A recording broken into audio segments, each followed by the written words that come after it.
¿Cómo están amigos? ¿Cómo están? Bienvenidos, muy buenas noches, bienvenidos. Qué gusto saludarlos. Yo aquí ahogándome con el café como siempre, pero bueno, ya aquí lo bajé de la imagen. Oiga, tenemos invitazo de lujo. Tuvimos unas semanas muy interesantes en las que nos visitaron los caballeros de la mesa redonda, de la mesa de grillos, de la cena de grillos, perdón. Y literal un día me fui a cenar con ellos mientras yo estaba cenando. Pero nos falta cerrar este ciclo con la mente brillante de este programa. Se van a poner celosos los otros. Pero hay nivel, hoy hay nivel, así que váyanse preparando. Vamos a tener una plática exquisita. No entrevista, recuerden que estas son pláticas, charlas con personajes de la vida pública, personajes que están siempre muy pendientes del acontecer nacional, que tienen una opinión eh, importante que expresar y nos gusta traerlos aquí a este foro. Esta noche tenemos a Fernando Galindo. Él es licenciado en Lengua y Literatura Hispánicas por la UNAM. ¡Wow! ¡Wow! Y yo que hablo de terrible, ¿no? O sea, no, bueno, hoy me va a dar el maestro mis reglazos. Diplomado en Lengua y Literatura Lingüística y maestría en Docencia para la Educación Media Superior por la misma universidad. Tiene estudios de Ciencias Políticas y Relaciones Internacionales en el ITAM. ¡Wow! ¡Wow! Fue coordinador del programa Fomento al Libro y la Lectura y director del Centro Cultural Juan Ruiz de Alarcón en la delegación Cuauhtémoc. Es miembro fundador de Unidos Buscando una Mejor Sociedad, asociación civil. Sus textos se han publicado en las siguientes antologías: Di algo para romper este silencio, Celebración por Raymond Carver, de editorial Lectorum, y Púas en el Alambre, de Amarillo Editores. Es autor del libro Cuentos Gálicos, y del blog Certeza y Zozobra. Aquí me brincó el prompter, perdón. Actualmente es docente, conductor del programa, es docente y conductor del programa Siguiente Nivel en el Oriente y comentócrata en la cena de grillos de Observatorio Ciudadano, donde lo vemos todos los lunes a las 10 de la noche con un equipazo ahí de amigos. Pues doy la bienvenida, sin más ni menos, que al maestrísimo Fernando Galindo. ¿Cómo estás, mi Fer? Ya estás a cuadro. Bienvenido al troll de RITV. ¿Cómo estás? Bueno, pues un gustazo, querido troll, estar aquí con toda tu audiencia. Gracias por la invitación, por la generosa invitación. Te lo agradezco muchísimo. Y pues bueno, aquí para compartir con todos ustedes un poco de la charla que luego tenemos los lunes en Cena de Grillos. Sí, nada más que ahí no te dejan hablar esos condenados y menos si está Bogus.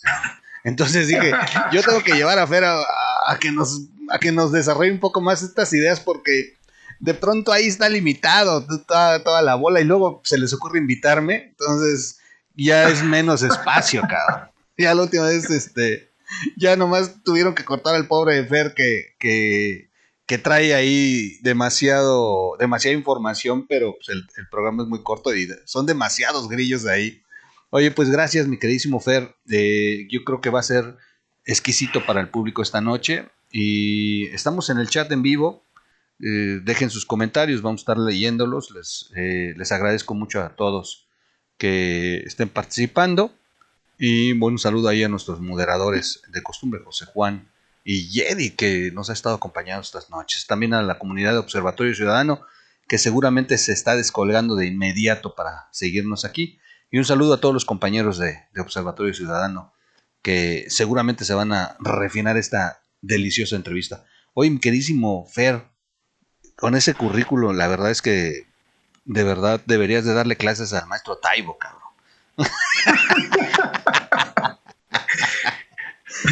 No se puede, es una persona demasiado obstinada con su ideología. Es muy cerrado. ¿Sí lo conoces al maestro? Sí, fíjate que a Taibo no lo conozco como amigo ni nada por el estilo, lo conozco porque en algún momento coincidimos por el asunto de la Feria del Libro en el Zócalo de la Ciudad de México. Me imaginé. Cuando tuve la fortuna de trabajar haciendo fomento a la lectura, coordinábamos algunas actividades en la Feria del Libro del Zócalo y allí coincidíamos. Pero nada afectuoso ni amistoso ni nada por el estilo, ¿no? Y también pues lo conozco porque en un momento cuando yo empecé a dedicarme a leer en la juventud, pues obviamente empiezas por algunos libros que te van recomendando, y uno de los libros que me recomendaron fue un libro de Taibo que se llamaba, si no me recuerdo, 68 o algo así. Digamos que todo el mundo tiene su etapa del circo a Taibo hermanos, ¿no? Ya ves que también estaba Taibo y Benito Taibo, que Benito Taibo sí lo conozco, y Benito Taibo es mucho más agradable que Paco Ignacio Taibo, o al menos esa impresión me dio ahí cuando coincidimos en la Feria Internacional del Libro de Guadalajara, en el stand de Planeta, que allá estaba yo colado. Él estaba presentando un libro de literatura juvenil que le está yendo muy bien, por cierto. Es como mi encuentro con los Taibo. El circo Taibo, hermanos, nunca lo había escuchado, es buenísimo, de verdad que me tiré de la risa aquí. Fíjate que a mí me gustaba Taibo, ¿sabes qué? A mí me gusta ver más a Taibo que leerlo. Los documentales estos que hace donde va recorriendo con la cámara son muy buenos, cabrón. Es un polemista, la verdad es que Taibo es un polemista, pero es muy doctrinario. Sí. Y algo que tiene Taibo es que, mira, yo le reconozco algunas cuestiones, por ejemplo, su entusiasmo por la promoción de la lectura. Eso sí se lo reconozco, ha tenido ahí algunas carpas. El problema con él, me parece, es la parte ideologizante que tiene, ¿no? Que es muy extrema, y la banda que lo sigue también son muy fanáticos, y eso a mí pues no me gusta del todo. Pero además de eso, no me agrada las formas que él utiliza. Por ejemplo, cuando lo nombraron director del Fondo de Cultura, llegó a hacerla de jamón ahí al Fondo de Cultura, en lugar de esperarse a la transición como debió haber sido. Hay otras cosas que no me gustan, por ejemplo, cuando no le dieron el espacio para organizar la Feria del Libro en el Zócalo con Miguel Ángel Mancera, hizo su Feria del Libro alternativa muy al estilo de los Morenos, en donde hay como un presidencialismo alternativo con un presidente legítimo ahí pedorro. Pues igual Taibo hizo exactamente lo mismo, su Feria del Libro alternativa, y se llevó a sus cuates y los saldos de los libros que vendían, que es lo que suele hacer, ¿no? La Feria del Libro del Zócalo tiene mucho esto de la venta de saldos de libros de grandes editoriales. Entonces eso no me gusta, esas formas que tiene no me agradan del todo, y la gente que lo sigue pues tampoco.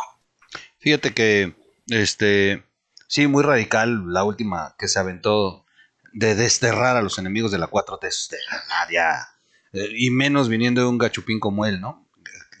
Vivieron este tema del éxodo del conflicto en España, y que lo escuches ahora en México pidiendo que desterren a quienes no coincidan ideológicamente, sí se me hace bastante vulgar, ya no fuerte, sino vulgar por parte de él, viniendo de un español, que además la historia de Taibo también es la del exilio. Entonces está peor que un exiliado y refugiado culturalmente tenga que opinar que quienes no coincidan con el presidente se tienen que desterrar de este país.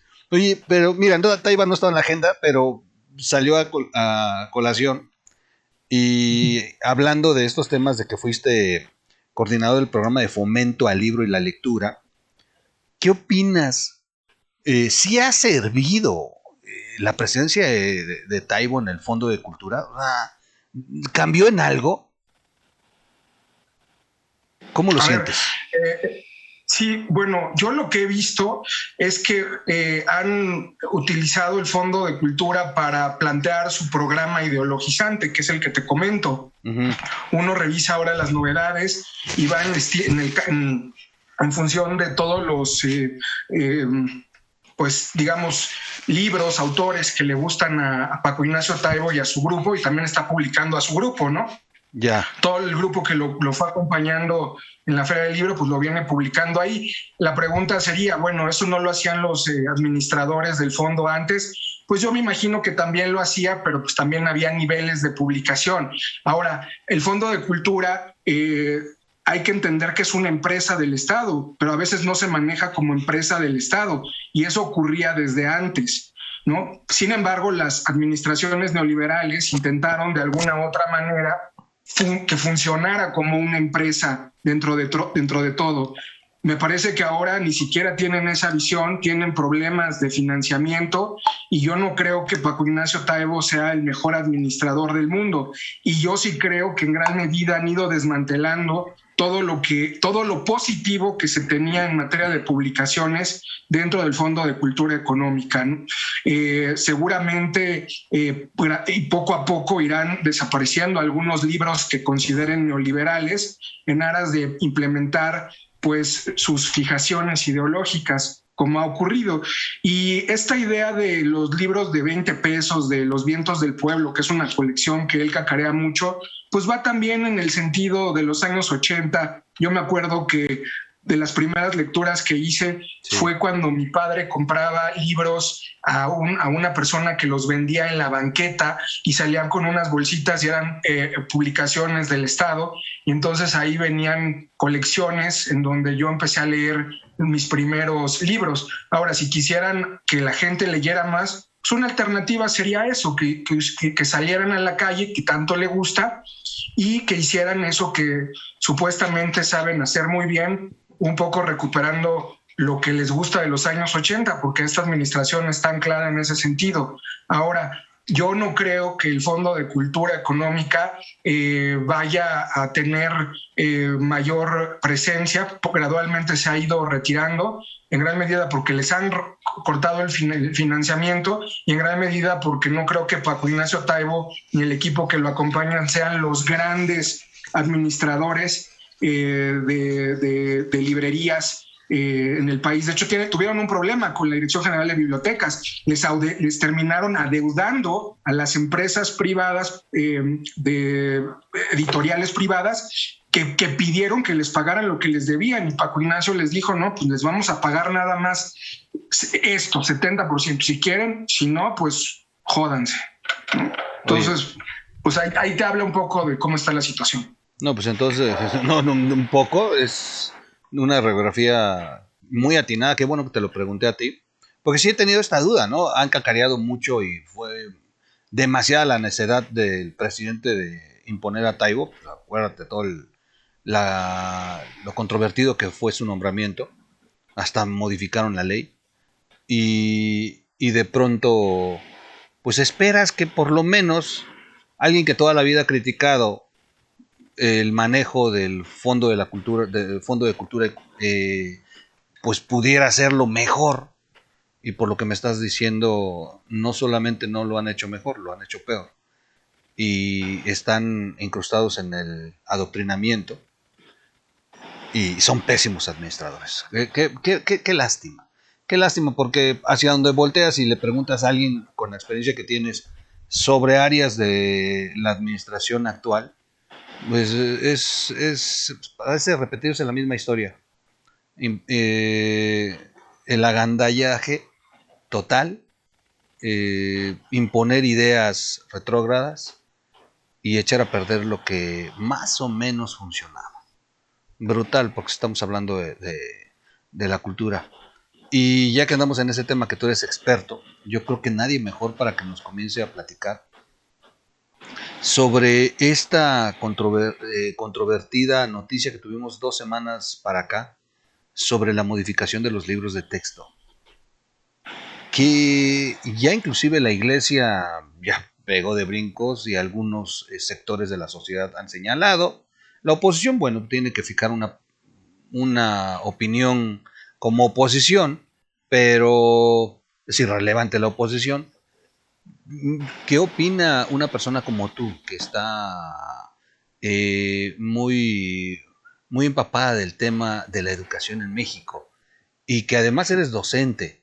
¿Cómo ves este cambio? ¿Hacia dónde vas? Todos sabemos que es un adoctrinamiento, pero ¿qué tanta repercusión tiene y hacia dónde van? En corto, mediano y largo, ¿cómo lo ves tú? ¿Cuál es tu óptica de esta propuesta? A ver, hemos transitado de una preparación de los libros de texto, o sea, el famoso Conalitec, en donde tenías personalidades que elaboraban libros de texto como Martín Luis Guzmán, el creador de La sombra del caudillo, y algunos otros referentes intelectuales, a pasar a un tipo que literal fue impuesto por la cercanía con la primera dama, Beatriz Gutiérrez Müller, Marx Arriaga, este personaje de la picaresca morenista, en donde lo que estamos observando es el predominio de la ideología por encima de cualquier situación que tenga que ver necesariamente con la educación. Yo siempre he sido muy, digamos, crítico hasta cierto punto de los libros de texto, porque considero que la educación que llega a impartir el Estado es una educación con muchas líneas de adoctrinamiento. Y de una u otra manera, esas líneas de adoctrinamiento están latentes en los libros de texto, pero también soy consciente que muchas personas que participan en la elaboración de los libros de texto son personas súper preparadas, que incluso en algunos momentos me han dado clases. Por ejemplo, una maestra de la facultad del Instituto de Investigaciones Filológicas, la doctora Liliana Álvarez, pues colaboró en la elaboración de los libros de texto, no de esta administración, de administraciones anteriores, pero así te puedo enumerar a otros grandes colaboradores académicos e intelectuales que han estado en la construcción de los libros de texto. Entonces, los libros de texto me parece que cumplen una función para las personas que no tienen acceso a ciertos recursos, como conseguir un libro, y a través del libro de texto puede ser un vehículo y un camino y la orientación y la guía. Pero hay algo que tenían los libros de texto: tenían una planeación. Un libro de texto se hace a partir de la planeación, de un programa, de temas que tienes que seguir, que están diseñados curricularmente y que funcionan dentro del aula porque han sido probados por expertos, porque hay un consenso entre quien va a elaborar el libro y quien va a implementar el libro. Hay un diálogo. ¿Qué es lo que está pasando? Lo que está pasando es que eso que lleva 1 año, 1 año y medio de preparación, un personaje como este de la 4T, Marx Arriaga, llega y dice: hagámoslo de manera inmediata, 2 semanas. 2 semanas donde juntan a más de 2,000 profesores de distintas áreas, jubilados, jóvenes, otros que no tienen experiencia, a realizar libros de texto basados en secuencias programáticas que no existen, porque la nueva escuela mexicana que tanto se cacareó en la SEP no tiene pies ni cabeza, porque no tienen un programa operativo. Y un profesor, cuando se para en el aula, tiene que sacar el programa que va a seguir, que son los contenidos temáticos que les enseñas a tus alumnos. Es decir, si un profesor se va a parar frente a grupo, tiene que decirle al alumno: miren, jóvenes, hoy vamos a ver fulanito tema y vamos a ver los subcapítulos de ese tema. Esos programas se realizan previo al ingreso al aula, se van piloteando y muchos ya están diseñados. La UNAM tiene sus programas a partir de la última reforma que hizo, y la SEP pues tiene algunos programas, pero la idea era que esta administración pusiera los nuevos programas. ¿Pero qué creen? No hay programas. Están basándose en una mezcolanza de los programas neoliberales del 2012 y del 2009, es decir, de la administración de Calderón y la administración peñista, porque ellos no se han puesto a trabajar para diseñar los programas. Pero eso sí, desde el púlpito, desde la narrativa oficial, quieren decir que quieren cambiar la educación neoliberal. Bueno, si quieren cambiarla, que lo hagan, pero que se pongan a trabajar en los programas que no tienen diseñados. Y entonces, en los programas que no tienen diseñado, en 2 semanas quieren sacar los libros de texto, uniendo a 2,000 profesores o más para elaborar ¿qué? ¿Un libro en 2 semanas? ¿Te imaginas ese Frankenstein que va a salir de ahí? es terrible, es ominoso para todos los contribuyentes, porque si bien es cierto que muchas familias tienen la posibilidad de pagar la escuela privada de sus hijos y lo hacen pagando doble porque pagan por los impuestos a la escuela pública y al mismo tiempo llevan a sus hijos a la escuela privada y reciben este tipo de materiales que son verdaderamente ominosos. Bueno, yo no sé cuál es el futuro educativo que van a tener los jóvenes de este país, los niños sobre todo. A este gobierno no le importa ni la educación ni la cultura, y lo vemos todos los días. Las banderas que utilizaron para ganar la elección del 2018 son las banderas que menos les importan. Lo vemos en la ciencia, lo vemos en la cultura, lo vemos en la educación. Y este personaje ha hecho una serie de declaraciones que no solamente me parecen ofensivas, sino irrisorias, en donde señala que hay que trabajar de manera horizontal entre todos para ir construyendo los libros de texto, porque antes todo se dirigía desde el centro. ¿A quién quieren engañar? ¿A quién quieren embaucar? Esto lo están haciendo desde el centro y lo están haciendo sin pies ni cabezas, ¿no? En un curso pedorro de unas cuantas horas, Marx Arriaga intentó darles la orientación para los contenidos temáticos. Bueno, se filtraron los videos. ¿De qué me están hablando? Escuchas los videos y el tipo no sale de contenidos teóricos que pueden servir para su tesis, pero no pueden servir para implementar programas educativos para niños de primaria y secundaria, ¿no?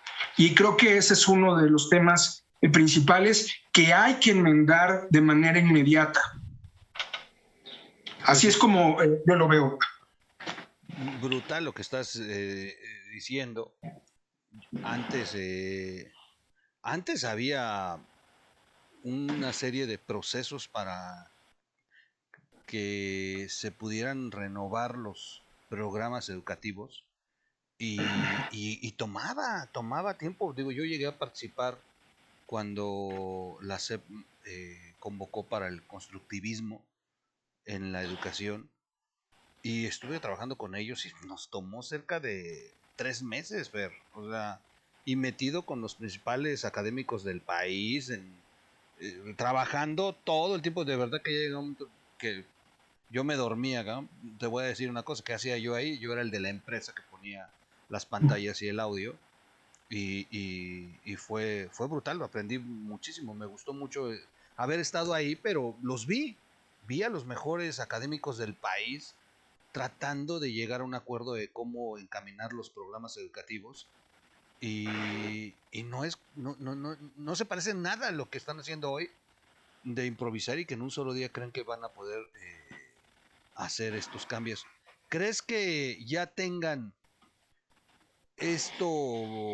Mira, muchos han comentado que este cambio en los libros de texto ya lo tenían planificado y que incluso son modelos que van a retomar de algunos otros países como la educación cubana. ¿Tú les ves en esa capacidad o de plano solamente es una ficción de campaña al estilo 4T? ¿O sí de verdad traían ya algo armado? Digo, de pronto se aventaron a hacer el anuncio del cambio de los libros de texto, pero como dices tú, o sea, no viene todo un andamiaje de un plan de trabajo con todos los académicos para hacer estos programas. Yo creo que están improvisando en gran medida, ¿no? El tiempo se les fue encima, además no tienen presupuesto y intentan jalar de donde pueden. Vamos a plantear en el escenario más factible que sí hubiera sido un plan y que hubieran diseñado una estrategia para cambiar los planes de estudio y darle un enfoque doctrinario muy al estilo de la 4T. Vamos a pensar que así sea. Yo creo que si así es, los jóvenes de este país, pues me parecería incluso un despropósito que creyeran en ese material. Te voy a decir algo. Yo lo que he visto con los jóvenes es que no le hacen caso a muchos de los contenidos que están en el aula. Lo que hacen es buscar si eso que está diciendo el profesor es cierto. Entonces yo le apuesto a que vayan y volteen a otras disciplinas, a otras plataformas en la cual puedan observar videos, en la cual puedan observar la historia desde otro enfoque. A mí quienes me preocupan son los que menos tienen, en este caso los más pobres, y no por un discurso y mera retórica, sino porque son los que menos posibilidades tienen de voltear al mundo. Y ahí es donde los van a ir enganchando, ¿no? Generalmente la educación ha tenido posturas ideologizantes a lo largo de la historia, no es la primera vez que ocurre. El asunto es que hay niveles y estos niveles son francamente deplorables. Le apuesto más a una cuestión de improvisación en donde este personaje que es el responsable de los contenidos, que es Marx Arriaga y el equipo que encabeza, haya sido omiso, se le hayan comido los tiempos para presentar el proyecto de manera adecuada, no haya tenido el presupuesto y entonces vayan a elaborar un producto pues todo mal hecho, hay una suerte de Frankenstein. El asunto también es el desdén que tienen por la educación y su desdén y su soberbia es tan grande como su ignorancia. Muchas escuelas y universidades lo que hacen o lo que han empezado a hacer, sobre todo privadas, es, sí, ahí está esos contenidos de libros de texto, pero nosotros también tenemos los nuestros, ¿no? O sea, vamos a acompañar la educación con algo más, ¿no? Sí creo también que los gobiernos cualquiera, y este en concreto, le apuestan al adoctrinamiento. Ideológicamente hablando, así ha sido siempre. Lo vimos, por ejemplo, yo te voy a poner un caso para que le quede un poco más claro a la audiencia. El asunto de los libros impulsados desde José Vasconcelos como ministro de Educación Pública, ¿no? Y me voy a meter con un grande pues con un ícono de la divulgación cultural y de los libros de texto, curiosamente, ¿no? Vasconcelos sí articula una serie de libros y de documentos literarios basados en sus inquietudes, sobre todo, ¿no? Los libros clásicos, los textos orientales, algunos autores franceses e ingleses y demás, como una herramienta para el docente. Pero a lo largo también de su periplo en la universidad y después como ministro de Educación Pública, Vasconcelos lo que le apostó fue a la ideologización de la Revolución Mexicana. Utilizó los elementos de la Revolución Mexicana para plasmarlos en cualquier mural, en cualquier proyecto, en cualquier documento y de una u otra manera marcar la retórica dominante de la Revolución Mexicana. Y eso permeó durante muchos años la cultura mexicana. De ahí nuestra vocación caudillista y de ahí también voltear a ver a la Revolución y a los caudillos triunfadores de la misma. Eso fue ideologizante, ¿no? Porque en el mismo proceso se fueron quitando a otros autores importantes. Por ejemplo, dejaron de lado a los poetas modernistas de finales del siglo XIX y luego con el paso del tiempo la historiografía de la Revolución Mexicana sepultó a otro grupo fantástico como es los poetas contemporáneos, como Carlos Pellicer, ¿no? Por mencionar alguno de ellos. Y lo que es, o Jorge Cuesta, uno de los más críticos, uno de los críticos más importantes y uno de los críticos más acérrimos de la revolución socialista. Entonces, lo que estamos viendo es que los gobiernos de alguna u otra manera intentan ideologizar y plantear sus posturas en función de la educación, la utilizan. Queda de manos del ciudadano decir, no me voy a tragar ese cuento, hay otras posibilidades para formar nuestra educación. Y Troll, ahora que estamos en estos tiempos de globalización, creo que todos los jóvenes ya no solamente se quedan con el relato de la escuela, voltean a ver YouTube, voltean a ver otras alternativas para comunicarse y para construir su pensamiento. O sea, ya están en otro canal. Y también es válido que vayan construyendo eso. O sea, hay alumnos que de pronto se van a ver mejor el tutorial de un maestro de España que está explicando ¿Qué te gusta? ¿Análisis morfosintáctico o a un profesor en Argentina que está explicando cómo obtener una derivada o a un profesor chileno que está explicándonos cuál es el sentido de la lógica o de la retórica dentro de los discursos argumentativos? Es decir, brincan a otras alternativas y ahora muchísimo más. O sea, están ya rebasando los propios contenidos temáticos de cada una de las administraciones. Es correcto lo que dices. Va avanzando la tecnología y las posibilidades y bueno, nuestras autoridades siguen en el pasado, pero es algo que no pueden detener. El alumno, por más que tenga esa basura en la mochila, va a recurrir al internet, a la consulta de plataformas. Ya lo hacen y han ido solucionando la precaria educación, más en estos tiempos en que se puso a prueba la educación a distancia. Entonces, sí, me consta, he estado viéndolo, por lo menos tenemos hijos en casa y los vemos que lo que no resuelven con el maestro en línea lo resuelven, como dices tú atinadamente, en otros espacios que en las plataformas se presenta como una alternativa para los docentes, que además hay brutales, ¿eh? Yo de pronto he volteado a ver estos canales y dices, wow, yo hubiera querido tener un maestro en línea así cuando estudié en la universidad. Sí,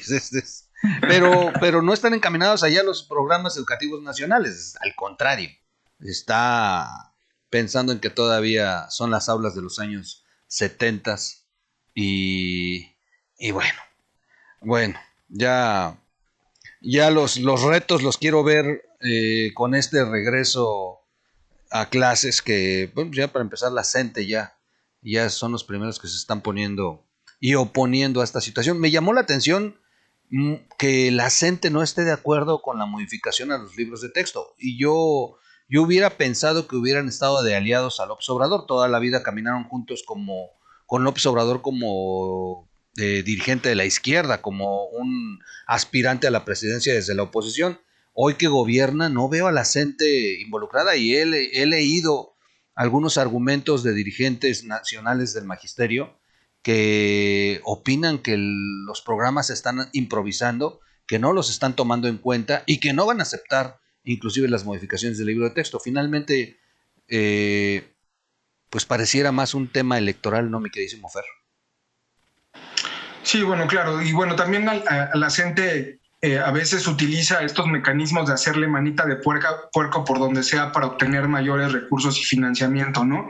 Y a la gente, como al gobierno en concreto, pues le vale pepino la educación en términos generales, ¿no? Y esa es una deuda que se tiene. Los padres de familia son los que finalmente resuelven el tema de la educación con sus hijos y le hacen como puede, ¿no? Unos hacen homeschool, es decir, trabajo en casa ahorita todos por el asunto de la pandemia, pero también he visto un traslado de muchos jóvenes que se van a hacer homeschool, o sea, estar estudiando en la escuela, en su casa y dejan la escuela porque no les da la oportunidad o no ven en la escuela incentivos suficientes para incorporarse a ella.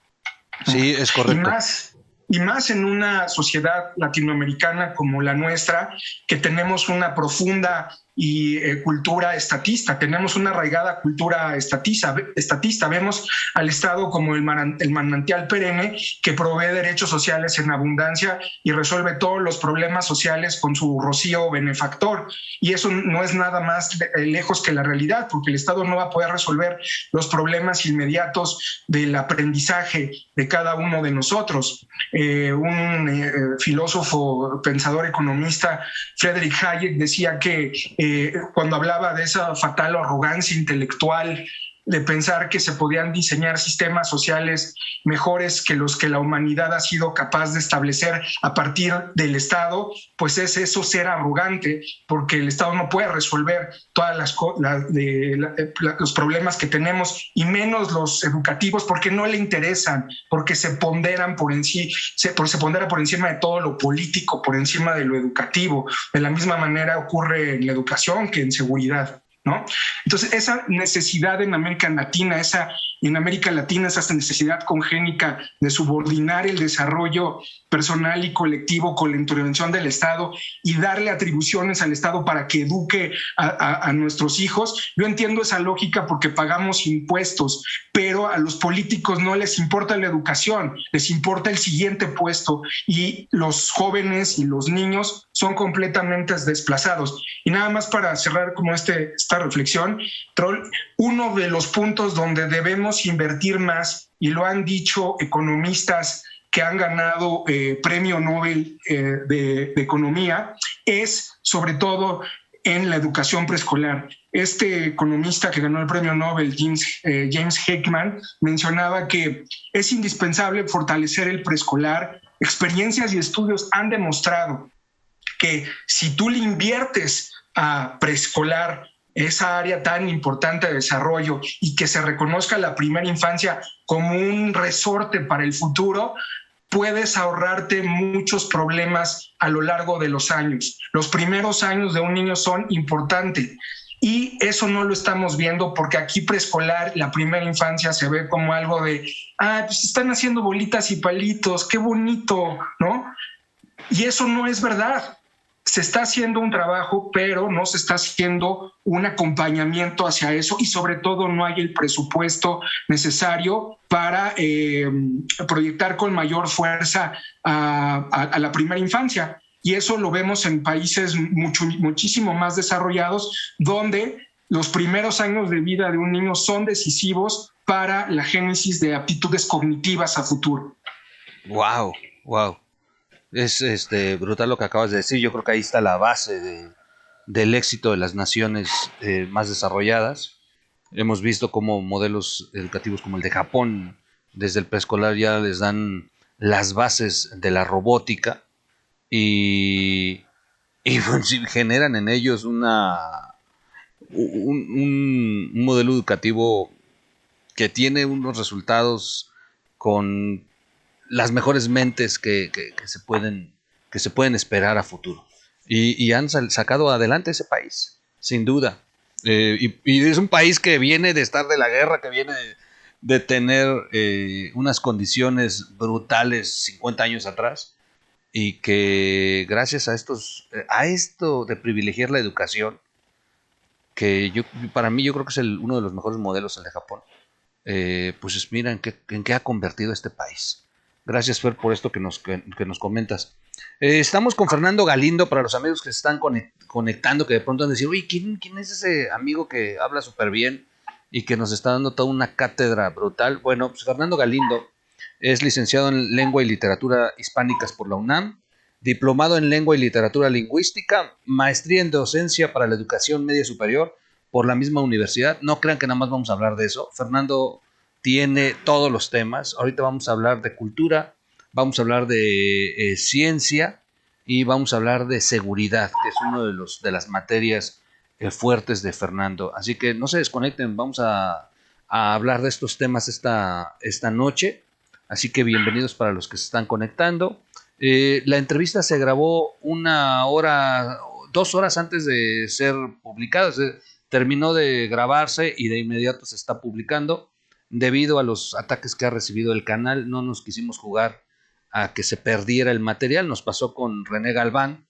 Nos fue muy mal con su última entrevista y se perdieron varios extractos importantes de su participación, que inclusive estamos platicando si lo volvemos a recuperar, porque ahí habían temas que se estaban comentando interesantes y de pronto, ¡pum!, la transmisión se hizo algo extraño, que de pronto ya cuando ya uno la reproduce faltan pedazos de la misma. Esperemos que sean problemas de la tecnología y no de que alguien esté incómodo por lo que se está diciendo en este canal. Fer está todas las noches con un equipazo, bueno, no todas las noches, los lunes a las 10 de la noche, en el canal de Observatorio Ciudadano, con Octavio Catalán, con el buen Bogus, que va como candidato a regidor en Naucalpan, que ya también lo tuvimos aquí, y del buen Berman, Y se pone exquisito. Así que yo les pido de verdad que vayan a Observatorio Ciudadano todos los lunes a las 10 de la noche. Y aparte tiene otros espacios en los que participa Fer. Y al final de esta entrevista le vamos a pedir a Fer que nos platique en qué espacios está y que nos invite a seguirlo en sus redes sociales. Oye, Fer, vámonos a la cultura de inmediato, que hay mucho que platicar, si te parece. Claro. El primer año de gobierno, que es el que se evalúa, pues, duró, o sea, minutos la participación en López Obrador dentro de su informe que da. La parte de cultura nos llama la atención a muchos, que no fue nada, o sea, y en cultura hicimos esto, y listo, y se brincó al siguiente tema. No le falló porque la verdad es que no ha hecho nada. Yo considero que sus 3 obras máximas en la cultura es la recuperación de los pinos para convertirlo en no sé qué, esta Biblia moral que mandó a hacer y el programa de su esposa, que al final de cuentas se descubre que ni siquiera hay un catálogo de las piezas que se pidieron en Europa para ser traídas a México y que pues, resultó en un fiasco. De verdad es que es aproximadamente un 29% del presupuesto federal que se asignaba en años anteriores a la cultura se dejó de entregar a la cultura por parte de la federación, y se esperaba que López Obrador, acompañado de varios exponentes de la cultura, pues tuviera por lo menos un poquito más de interés en la misma. Y también llama la atención que algunos que hoy gobiernan junto a él, por lo menos como legisladores, fueron beneficiados por la canasta de cultura de los gobiernos anteriores y hoy son los primeros que guardan silencio o incluso han aceptado que el recorte presupuestal a la cultura pues sea el peor registrado en los últimos 30 años. ¿Qué opinión tienes, mi queridísimo Fer, de la cultura con López Obrador? Es una de las banderas que, como bien dices, se utilizó durante la campaña y de hecho muchos intelectuales académicos que están relacionados también con la ciencia se sumaron a ese tren porque creyeron que este gobierno les iba a dar recursos y que iba a tener un incremento al menos en el PIB para que pudiera repartirse en materia de cultura.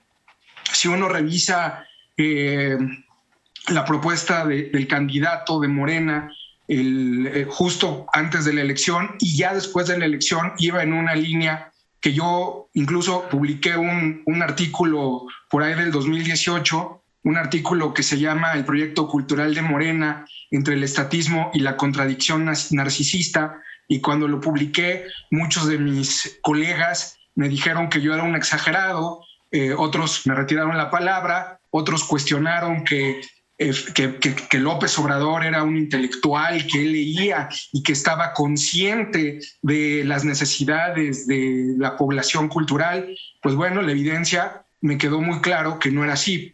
Y yo planteaba que la propuesta vertida por el candidato y sobre todo por Morena, por el régimen, era en 2 temas. El primero era que el Estado era protagonista de la gestión de políticas culturales y el segundo tema era que iban a aumentar supuestamente el presupuesto de la cultura. Solo se quedó el primer tema, el Estado como protagonista de la política cultural, pero más que nada el asunto que yo veía venir era que el gobierno, el régimen, iba a acaparar todo en materia de cultura, ¿no? En la propuesta original, Troll, hay que recordarle a nuestros amigos, decían que se iba a descentralizar la cultura. En palabras creo que fue de la propia secretaria de Cultura actual, Alejandra Frausto, decía que no podían permitirse que el presupuesto del país pasara por una serie de cadenas burocráticas y que la descentralización iba a implicar necesariamente llevarse la Secretaría de Cultura a Tlaxcala, ya que no podía concentrarse todo en la Ciudad de México. Hasta la fecha, la Secretaría de Cultura hasta donde sé, sigue en la Ciudad de México y siguen operando en la Ciudad de México y siguen concentrando el poder económico en ese sentido. Querían retomar las misiones vasconcelistas, que la gente haga arte, que era algo que López Obrador hizo en la Ciudad de México, llevando un programa que se llamaba Arte por Todas Partes, en los cuales les daban una beca muy mínima y artistas de muy buena calidad iban y se presentaban en lugares en donde no había nadie que los fuera a ver, solamente se presentaban porque ya estaba pagada la función y ahí tenía que haber labor de la gente de la comunidad para ir a ver a esa función, aunque no dijera nada para la comunidad. Esa estrategia quisieron hacerla, me parece que no se ha implementado.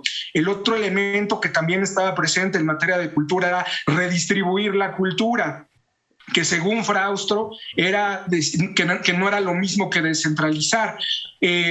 Yo no sé cómo le hicieron para redistribuir la cultura, no veo claro dónde se haya redistribuido la cultura o cómo ellos entendían redistribuir la cultura, ¿no? Porque redistribuir no es lo mismo que descentralizar. Diseñar circuitos internacionales de redistribución permanentes, decía ella, concentrar las bases de datos de creadores, becarios y empresas activas, colocar a comunidades directas de políticas públicas. Así lo afirmaba esta Alejandra Fraustro y yo no he visto hasta ahorita nada de eso. Lo que he visto es una concentración del recurso económico, una desaparición de fideicomisos, que muchos proyectos culturales se sostenían a partir de los fideicomisos y los borraron de un plumazo y dejaron literalmente los huesos a proyectos culturales nobles. Y el otro que tú mencionabas, que era convertir Los Pinos en el centro cultural más grande del mundo. ¿Y como para qué? ¿Como para qué? ¿Cuál es el sentido de ese proyecto faraónico? Tendrían que mejorar la infraestructura cultural, no lo van a hacer, no les interesa porque además no tienen lana. La descentralización no se logra cambiando de sede una Secretaría de Cultura, y menos implementando programas supuestamente misioneros que pretenden ser rectores de política cultural. Las misiones culturales funcionaron en su momento con Vasconcelos y eso habría que cuestionarlo porque hay estudios bastante serios que ponen en tela de juicio que haya sido beneficiado todos los lugares y las comunidades rurales con el proyecto vasconcelista. De hecho, llegaban a las comunidades rurales y les daban al profesor el libro y el profesor a veces ni siquiera entendía y ni siquiera lo utilizaba. Entonces, lo que estamos observando aquí es que las autoridades estatales concentraron el poder, relegaron a las autoridades locales, es decir, a los municipios en materia de cultura, que ahora se van a rascar lo que puedan porque no tienen dinero. Y lo que va a terminar pasando, que es lo que está pasando, es que todo se va a encargar la autoridad central. Eso lo dije en 2018, Troll, y no porque quiera ser un adivino, sino porque es la lógica de esta administración. Yo trabajé con ellos en materia de cultura en el 2000, del 2003 al 2006 más o menos, y vi cómo lo que hicieron fue, en lugar de invertir cultura, quitarle presupuesto a cultura para redireccionar ese dinero a las campañas electorales y a los proyectos prioritarios de en ese entonces el jefe de gobierno Andrés Manuel López Obrador, ¿no?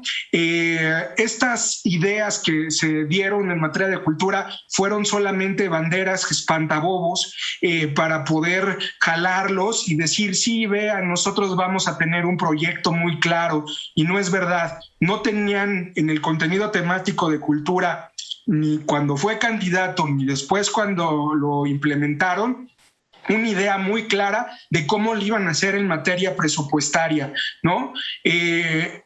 Todo esto que les estoy comentando tiene que ver en gran medida con otro tema, que es el asunto del dinero. Necesitaban inversión fuerte para poder operar estos elementos que te estoy diciendo. De hecho, el proyecto de Andrés Manuel no consideraba un incremento en el presupuesto en materia de cultura, porque de haberlo establecido, pues se les hubiera exigido, ¿no? Y la verdad es que al menos necesitarían el 1%, si es que lo hubieran autorizado, para operar tan solo estos programas. Y no es verdad, no ocurrió así, no va a ocurrir en los siguientes años, así que no se esperen mucho en materia de cultura. Y además no le interesa porque sinceramente a este gobierno lo que le interesa son sus bases, y la élite, que es la que le importa la cultura y la educación y la academia, pues esa élite, pues ya digamos en términos coloquiales, se quedaron chiflando en la loma, ¿no?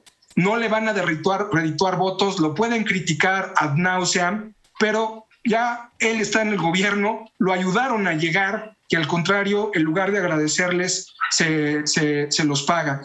Lo que van a hacer es pelearse las burocracias culturales en pequeños califatos que se van a repartir el presupuesto anual y tratar de, ahora sí, rásquese quien pueda, tome quien pueda y hagamos lo que podamos, porque ni siquiera tienen la dignidad de generar un presupuesto, pero se sienten dueños de ese presupuesto.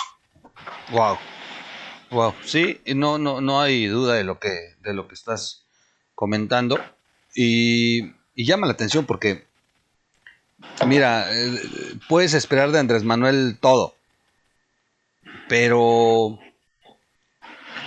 sí fue una de yo creo que de las vaciladas más grandes que le han pegado a ciertos sectores que se sumaron a su campaña. Creo que fue el de los que pertenecen al de la cultura en México, porque estaban muy entusiasmados. O sea, yo me encontré a varios que me decían, ahora sí nos van a dar la canasta, ahora sí vamos a tener presupuesto, y de verdad los veía muy entusiasmados. Yo me llevo con muchos de ellos por lo mismo del espectáculo en el que estuvimos, la empresa de espectáculo que teníamos, y me rentaban para obras de teatro, para presentaciones, Y entonces coincidí con varios platicando en esto, y de verdad los veía muy entusiasmados, y te retaban a que ahora sí el otro año prepárate, vamos a tener más giras, y planeaban de verdad que estaban muy motivados. Bueno, Lila Downs, cabrón, o sea, que es mi paisana y casi mi vecina, de verdad, o sea, varias veces ya estaban planeando que iban a tener más, que iban a tener presupuesto para hacer festivales, para hacer esto, para hacer el otro, y hoy te los encuentras y de verdad les da pena haber sido chamaqueados de una manera tan terrible, pero dejando a un lado esta, esta parte divertida, sí preocupa porque México, México no es menor en la cultura a nivel mundial, y bueno, pues gracias a la cultura también se han generado otras otras industrias sin chimenea, como la del turismo, gracias a que México es muy rico en cultura, y van de la mano, y de pronto ver que la cultura se ha ido rezagando de tal forma, pues te implica que se va a perder mucho. O sea, yo sí lo he visto en reuniones que se han dado en la Secretaría de Turismo, en donde están preocupados porque muchos festivales han desaparecido, ya no hay dinero, no saben qué van a hacer. Los pueblos mágicos que tenían ciertos festivales en estas comunidades, pues los pueblos mágicos se quedaron volando. Los pueblos mágicos tienden a desaparecer cuando tenían un techo financiero que les permitía atraer visitantes, y iba de la mano el turismo y la cultura. Entonces va a impactar sin duda en la economía, en la migración a Estados Unidos. No por algo en estos 2 años, como nunca antes, se ha incrementado la migración de mexicanos a Estados Unidos, cuando era el contrario. En el 2018 se había logrado detener y era menor la tasa de migración de mexicanos hacia Estados Unidos buscando chamba. Pues ya no hay que vender, ya no hay el Festival de la Plaza. Y esto es antes del COVID, porque las cifras que yo ahorita dije, las dije hablando antes del COVID. O sea, ya con el COVID, bueno, ya sabemos todo lo demás, que además, pues el gobierno tampoco, digamos, ha detenido o paralizado el país. Tampoco puede ser un pretexto el COVID, porque lo que menos ha tenido el gobierno es la responsabilidad de orientar a esta nación en hacer pues un confinamiento como se vio en otros países, ¿no? En México sabe Obrador que si nos encierra nos morimos de hambre, porque él no nos va a dar el apoyo que se requiere para poder hacer un confinamiento como debe ser, y por eso nos tienen sueltos y viviendo como si no hubiera pandemia. Pues terrible el tema de la cultura, mi queridísimo Fer, y ahí va, mira, ya platicamos de educación, estamos hablando de cultura, de verdad es que me preocupa, es la formación de las generaciones, y no estamos hablando de una obra, de una autopista, estamos hablando de la cimentación cultural e ideológica de este país. Es fuerte. Y no hablemos de la ciencia. Claro. Que la ciencia de pronto pues, va por el mismo término y no, como nunca antes yo he visto tan peleado un presidente con con los científicos y con la ciencia en México. O sea, y peleado de verdad, o sea, el tema del CONACYT y agarrarlo como bandera, pero de dos caras, ha sido fuerte. Mira, en la cultura lo que hicieron fue quitarle presupuesto y ya, o sea, y ya es terrible. Pero en en la cultura he visto que juega peligrosamente a querernos engañar que sí está apoyando a la ciencia a través del CONACYT. Y por el otro lado, creo que es el sector que más ha perdido.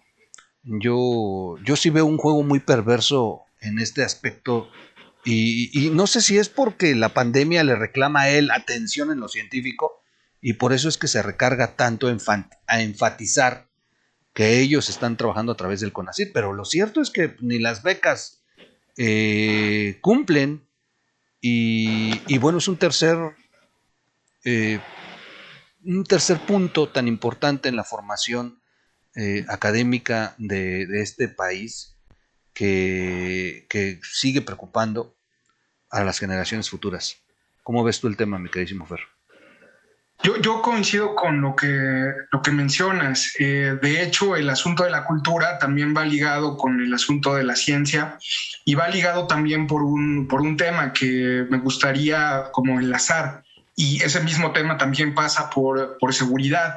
A ver, hay quienes dicen que los gobiernos no deben de apoyar la cultura ni la ciencia, digamos, en un ánimo de quitarle presupuesto a la cultura para que no haya un subsidio a la cultura. Es decir, te voy a poner un ejemplo. Si yo soy muy bueno haciendo pinturas con ciertas latas y dibujo padrísimo, pues la lógica sería es que yo si soy tan bueno, pues lo venda y reciba un dinero por esa venta de ese producto cultural, porque finalmente la cultura, hay la cultura es todo lo hecho por el hombre, ¿no? Finalmente es una manifestación cultural y hay distintas gradaciones de culturas y gustas.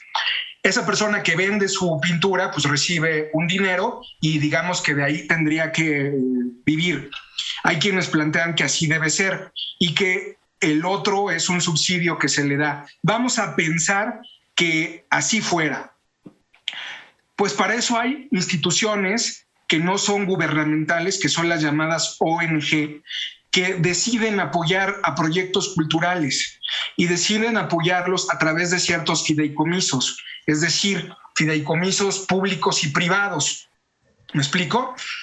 Y con eso ayudaban a ciertos grupos culturales, a ciertos proyectos en concreto, para promover sus proyectos, sus ideas, sus productos culturales finalmente. ¿Qué es lo que hizo esta administración? Extinguirlos, capturar esos fideicomisos. Pero de la misma manera había instituciones privadas que apoyaban a la ciencia y daban una lana para que se desarrollara la ciencia. ¿Y qué hizo esta administración? Capturar esos fideicomisos, extinguirlos y decir, son míos, ¿no? Cuando había dinero involucrado de privados que se van a tener que amparar y van a llevar juicios que se van a tener que resolver porque les quitaron su dinero. O sea, no puedes hacer eso de manera tan arbitraria. Pero bueno, ya vimos que sí se puede hacer, pero finalmente todavía tenemos ciertas instituciones y esas instituciones finalmente van a tener que resolver ese tipo de juicios más adelante. Lo cierto es que la ciencia pasa por esta cuestión que tú comentas, una captura institucional. Lo que está ocurriendo con la ciencia es que el gobierno quiere que se capture ese órgano de investigación autónomo que permitía que ciertos investigadores desarrollaran, no sé, temas sobre inteligencia artificial o temas sobre, ¿qué te gusta? Robótica o temas sobre maíz, que no sea maíz transgénico, porque además también ahí están peleadísimos con el asunto de los transgénicos por una cuestión ideológica, y de pronto este gobierno dice, no, esos no, esos proyectos no me gustan. Vamos a investigar sobre el maíz natural, vamos a investigar sobre las comunidades autónomas, las comunidades indígenas, vamos a investigar sobre los temas que a mí me gustan y no los temas que necesita el país. Esta captura es peligrosa porque lo que hace es, evidentemente, desincentivar a todos los investigadores que puedan plantear proyectos innovadores y necesarios para el país, y deciden mejor migrar, como han hecho muchos otros. Yo no tengo ningún problema con que se vayan a otras universidades a estudiar, de la misma manera que un futbolista se va a otro país a jugar en el Bayern o a jugar en el Real Madrid. Pues hay investigadores que se van a la Universidad de Leipzig o a la Universidad de Múnich o a Harvard o a Oxford o a donde tú gustes y mandes, y después regresan y contribuyen al país con la visión que traen. Sin embargo, esta administración lo que quiere es capturar estos organismos, espacios de investigación, y hacerlos suyos, y tan los va capturando que en la actualidad, la vez pasada en el programa habíamos estado hablando sobre este asunto de la captura de los militares dentro del Consejo Nacional de Ciencia. Es decir, ya en la minuta que se envió, pues está Sedena y la Marina en la toma de decisión de la ciencia del país. O sea, ya no solamente están en los programas Sembrando Vida, entregando libros de texto, ya no solamente están en las fronteras migratorias, ya no solamente están haciendo funciones militares como Guardia Nacional, ya están en todos los espacios de la vida pública. Yo decía un poco en broma que los libros de texto pues hicieran ya mejor las secuencias didácticas los militares, les iban a salir mejor que a Marx Arriaga, este personaje del esnable que está encargado de los libros de texto. Digo, ya que están en esa onda, pues mejor que hagan los materiales educativos los militares, y yo creo que les saldrían un poquito mejor que a nuestro amigo Marx Arriaga. Sin embargo, ahora ya van a estar en la ciencia, y eso verdaderamente es alarmante. Si no están viendo las señales, yo no sé en qué país están viviendo. Me preocupa porque estos espacios de investigación, estas posibilidades, por ejemplo, un chico del Instituto Politécnico Nacional que de pronto quisiera irse a investigar, pues la lógica era irse al CINVESTAB, que es uno de los espacios de investigación de alto rendimiento del país, con creces, muchísimo trabajo que hay ahí y muchísimas aportaciones positivas que han hecho. ¿Qué han hecho con las capturas de los fideicomisos? Limitar esas investigaciones. ¿Qué han hecho con romper acuerdos institucionales con universidades extranjeras o con empresas extranjeras que muchas veces ejercen trabajos de cooperación y colaboración con estas universidades de investigación? Pues al diablo con ello, porque el presidente sale y dice: es que ellos trabajan para los neoliberales. Caray, estos jóvenes quieren también crecer, no tienen el derecho de hacerlo. Lo que pasa es que quieren homologar a todos en la misma línea, en la miseria, ¿no? En la pobreza mental. Quieren capturarlos, quieren detenerlos, quieren evitar que prosperen, y además la narrativa es no prosperen, porque si prosperan están contraviniendo casi el derecho natural del hombre a la pobreza, ¿no? Como si fuera un manto sagrado. Eso me parece peligroso, y el caso de la ciencia pues es muy claro. Además, al presidente no le gusta la ciencia porque evidencia la realidad de su administración, ¿no? Cuando sale algo diciendo, llega un dato científico y le demuestra que no es así. Bueno, pues eso no le agrada, ¿verdad? A los gobiernos totalitarios no les agrada la ciencia, les agrada su ciencia, que es muy distinto. Y eso es un peligro. Su ciencia como el detente, ¿no? Y claro, su ciencia como el detente. Y además habría que ver bajo qué criterios establece ese acontecer científico. Pues ahí tienes a Álvarez Buila, esta mujer que, como ya lo han dicho, o sea, ¿qué diablos hacía una investigadora que tenía un nivel bueno trabajando para una administración y haciendo esas declaraciones y haciéndole la corte al presidente? Pero ahora sí que, pero qué necesidad, ¿no?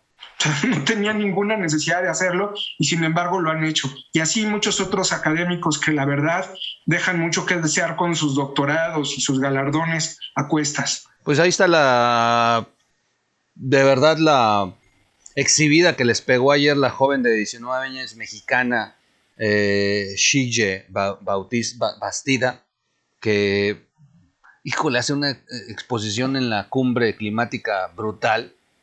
Y el presidente ausente, cabrón. O sea, los contrastes. No todo en México está tan podrido como los pseudos, ¿no? Como el que está en Palacio. Pero sí, es un mensaje brutal. Las generaciones futuras, los jóvenes, que tengan esta idea tan diferente del país, pero lo lamentable, ella está estudiando fuera. Solamente así. Porque sí está peleado el presidente con la ciencia, pero más con el desarrollo del mexicano.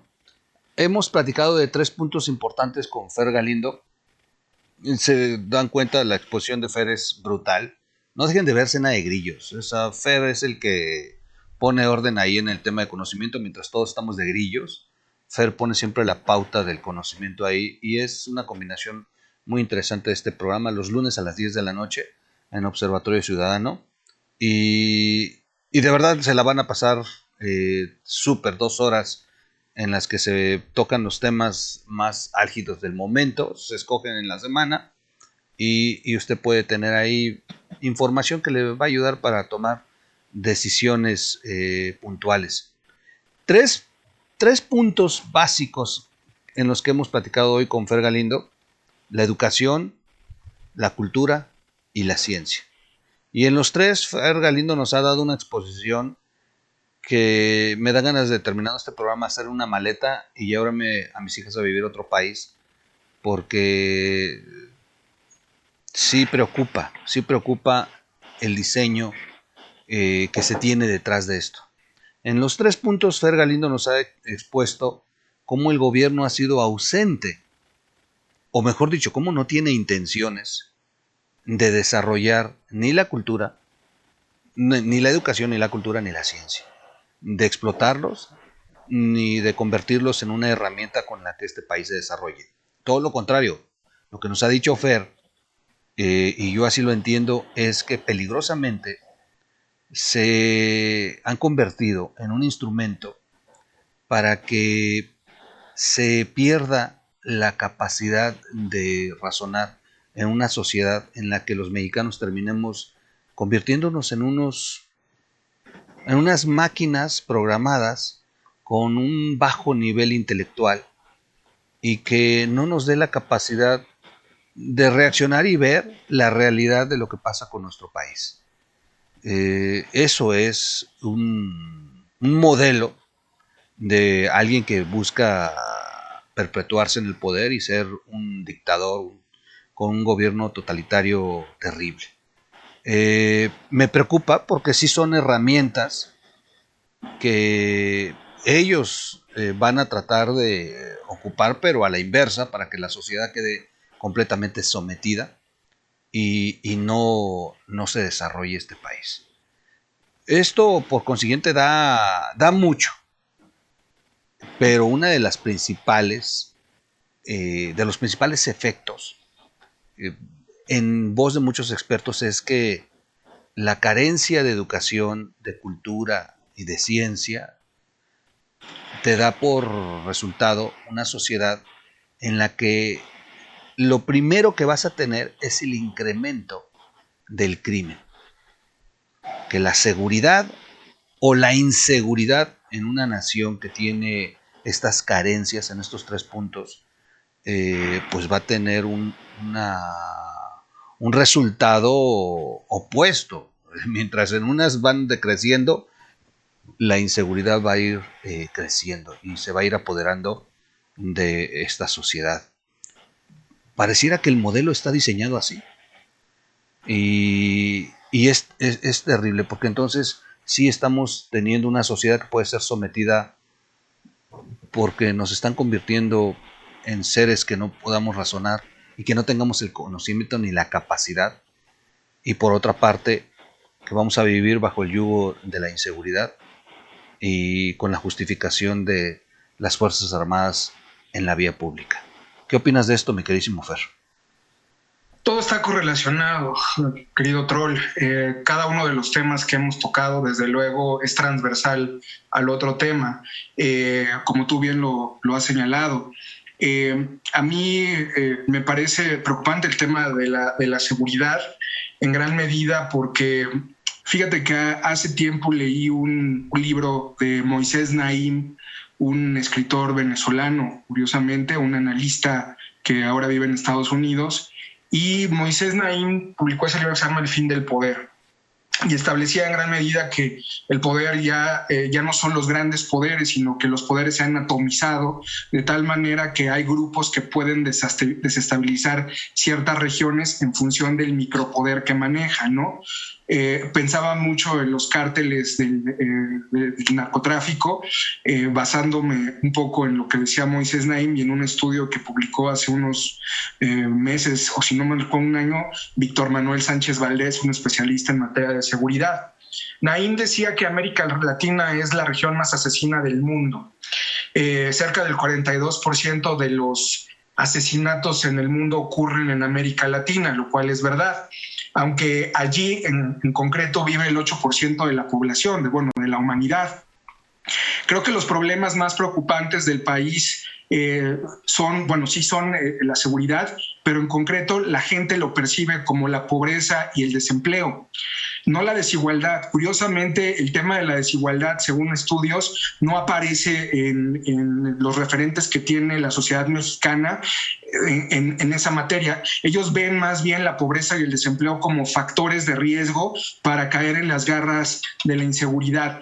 Y la inseguridad no la ubican en primer lugar, la ubican en el tercer lugar. No sé más o menos por ahorita cómo ha de estar, yo imagino que ha de estar más o menos por ese rango, ¿no? Ahorita lo que yo creo que está en primer lugar es el asunto de la pandemia y la salud, y el otro asunto pues yo creo que sería el desempleo.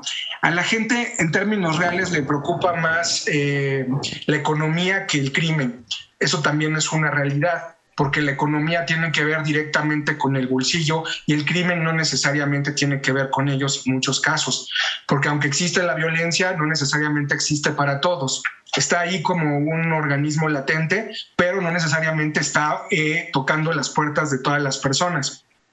Entonces la van relegando. Lo que sí está tocando la puerta de las personas es el asunto del ingreso, de la economía, de si le alcanza o no le alcanza. Lo cierto es que muchos conciben la pobreza como la primera causa de violencia estructural que da paso al asunto de la inseguridad. Esta visión de la inseguridad que se tiene no es más que un síntoma superficial de lo que realmente ocurre, y dar solución a la pobreza y al desempleo equivaldría a dar una solución a la violencia. No necesariamente es así. El presidente ha tratado de dar lana a través de las transferencias para tratar de ir a las causas que generaron, según él, la violencia, ¿no? Él cree que la pobreza y la desigualdad generan la violencia criminal, y es un factor, pero no es el principal. El asunto es aquí que esas transferencias las está haciendo, pero no se está dando una estrategia adecuada frente al crimen organizado,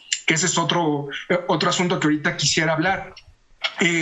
Incluso en el discurso electoral, ahorita que están las campañas, ese tema no aparece, Troll. El tema está completamente desdibujado y es un tema peligroso, porque ¿a cuántos alcaldes no se han echado? ¿No? Se echaron a un gobernador en Jalisco, a un exgobernador, sea, estamos hablando de un conflicto, sí, regional, que tiene dimensiones, que crece, pero que finalmente termina por repercutir en la vida social de muchas otras regiones, por ejemplo en Guanajuato, en donde el crimen pues, se ha ido apropiando de espacios y cobra derecho de piso. Me recuerda este tema de la inseguridad a un asunto de Peña Nieto, cuando la mayoría de los ciudadanos consentía la política del silencio frente al régimen, sobre todo en el primer año de gobierno de Peña, en el 2013. Y buena parte se resistía a ver la violencia como algo real, si no eran, digamos que decían, bueno, vamos a darle un año, ¿no? ¿Y qué pasó? Bueno, que tuvimos efectos no necesariamente positivos. Y la otra parte de la sociedad se resistía a que los medios de comunicación cerraran los ojos. Ahora lo que estamos viendo me parece que es un fenómeno similar, pero ya no llevamos el primer año de gobierno de López Obrador, ya llevamos casi 3 años de gobierno con casos muy emblemáticos que han sido ominosos. Aquí habrá que preguntarnos para la gente quiénes son los principales responsables de la violencia. Para la gente, los principales responsables de la violencia son la pobreza, la corrupción gubernamental y la debilidad de los valores sociales. Es decir, son explicaciones estructurales, institucionales y culturales. Pero esas explicaciones realmente explican el conflicto troll.